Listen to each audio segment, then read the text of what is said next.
Hey guys, I'm Haley, and today we are going to be talking about the hedgehog, more specifically the African pygmy hedgehog. So I have Lucy here with me. Lucy is a little under a year old. She is referred to as a pinto because of her coloration. See, she's not the traditional dark solid color. Now, hedgehogs often get confused for porcupines, which really kind of baffles me. They look pretty different, definitely very different in size. Porcupines, of course, are rodents, and hedgehogs are in a family called Erinaceidae. Hedgehogs and porcupines do share quills in common. That's called coevolution, where they come from two different groups and they have evolved the same way to defend themselves. So those quills on their back are made out of the same thing our hair is, so that's keratin. They do shed their quills in a process called quilling. The hedgehog, when threatened, will roll up into a ball. This muscle along their back pulls the spikes, the quills, upwards, and that's basically making them bite-proof in a way, or at least the hedgehog hopes that it makes them bite-proof. Once the threat, the predator, has gone, the hedgehog will wake up and walk away to safety. Hedgehogs live 2 to 5 years in captivity, and they must be kept warm. So 72 to 78 degrees is ideal for your pet African pygmy hedgehog. Now, they are primarily insectivores, and they do require live bugs in their diet, really as a staple in their diet. I don't recommend feeding freeze-dried insects to anything other than just every once in a while treat. I don't understand the benefits of feeding freeze-dried bugs in comparison to live. I think it's more so to convenience people who are intimidated by bugs or scared of bugs, and honestly, if that's the case, then you really don't need an insectivorous pet. If you are willing to compromise their care for your comfort, I really don't agree with that being the correct pet for you. So, live bugs. There is a dry hedgehog food available. However, please do your research to make sure that that's really got your hedgehog's best interest at heart. A nice, well-rounded, dry cat food will also work in some situations. You want to be very aware of your protein and your fat content. Hedgehogs that are worked with from a young age and are held appropriately and kept in good conditions, a lot of the times do tame down. I want to use that with air quotes because some of them don't, and I think you should be prepared for that as well if you bring one of these into your home.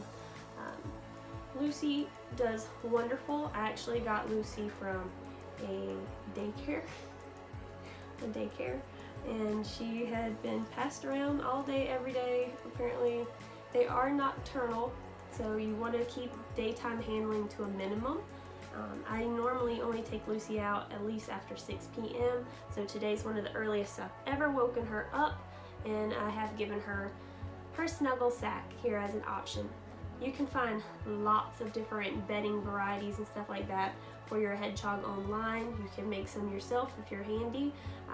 Fleece is a good material to use. It doesn't get caught on their toenails or in their quills. And I always try to keep this available for her while I'm handling her, just as a nice retreat if she ever does feel overwhelmed. She's so cute. I love her to pieces. She's in there just digging in her little hedgehog bag. Now, hedgehogs do require a bit of space.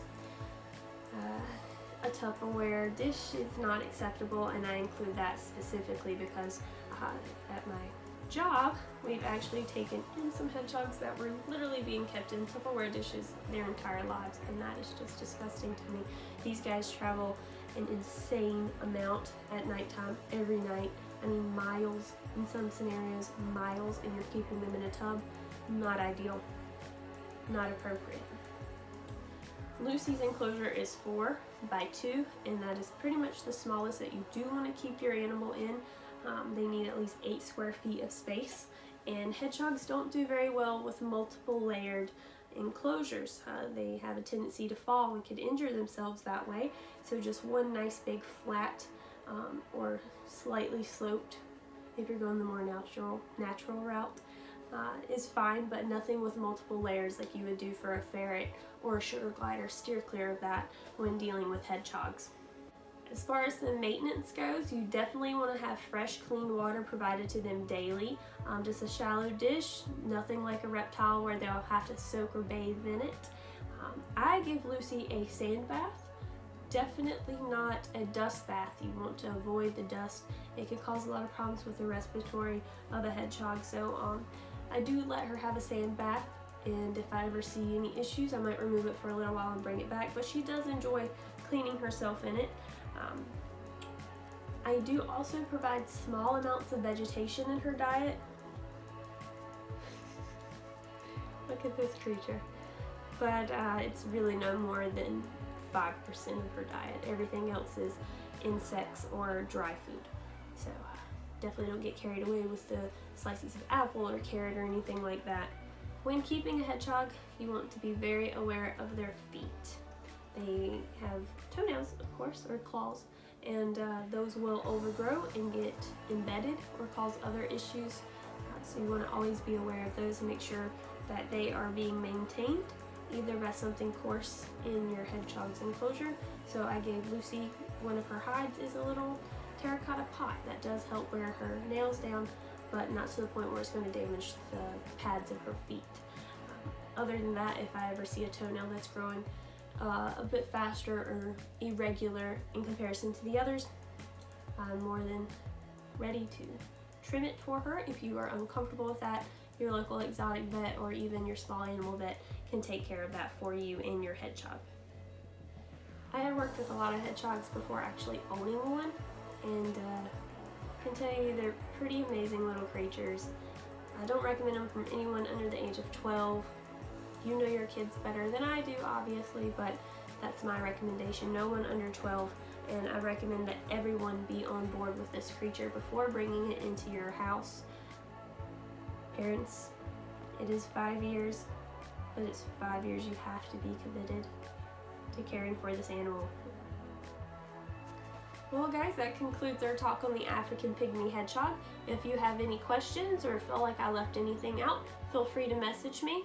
I've worked with exotic animals now for about the last 4 years, and I've owned quite a few. So feel free to reach out, questions, comments, concerns, and we'll get you squared away. Thank you for watching.